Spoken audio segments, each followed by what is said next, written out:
Florence, a tourist favorite. This city is the place perfect for art and architecture lovers and Renaissance enthusiasts. Let me tell you more about this city's history and what makes it so touristically acclaimed today. Florence, Firenze, or Fiorentina, Latin for flourishing, is central and capital of Italy.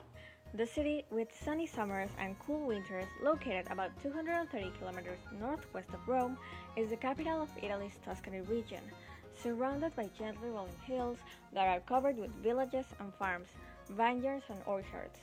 Florence initially was a center of medieval European trade, founded as a Roman military colony by Julius Caesar. During its long history, it has been a republic, a seat of the Duchy of Tuscany, and a capital of Italy. Historically, while compared to its neighbors, Rome and Venice, it lacked in power and size, it definitely made up for it in its culture and multi-talented creators. As we all know, Florence is the birthplace of the Renaissance, where many art giants lived and worked, such as Dante, Michelangelo, Giovanni Boccaccio, Leonardo da Vinci, Botticelli, etc. And from the 14th to 16th century, it achieved prominence in commerce, finance, learning, and especially the arts, backed or even patroned by rich and noble families that had a passion for art, literature, religion, and money, like Cosimo and Lorenzo Medici. The city thrived culturally and became the capital of artistry. Well, this at least until a certain someone named Savonarola ruled, and Florence basically went back to the Dark Ages for about 4 years, but we don't talk about that.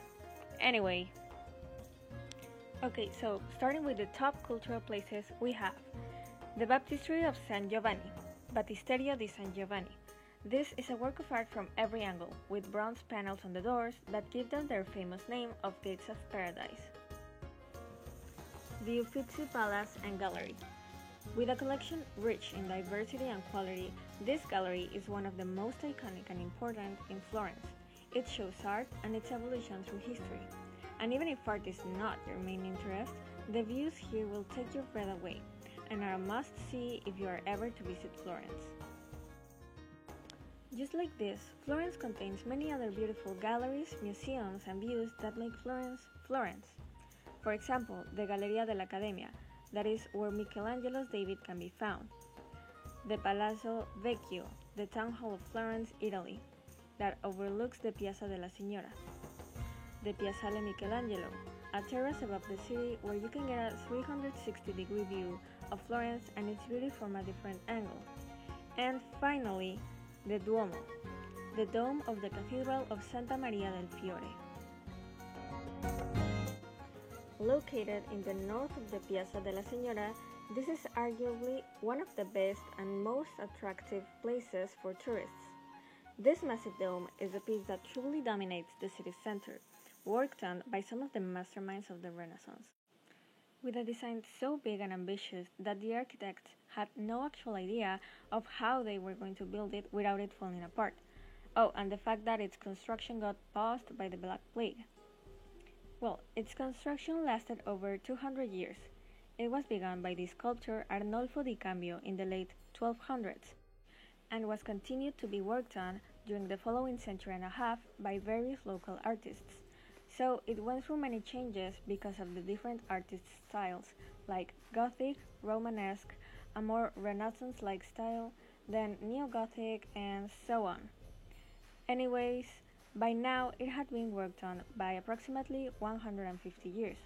Then, in 1330, the painter Giotto designed its bell tower, and the octagonal dome was built in 16 years, from 1420 to 1436. And it didn't even finish there.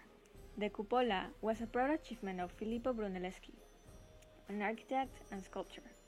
The thing about this is that, first, the dome was not only larger than any other built in Europe, but its shape was also different.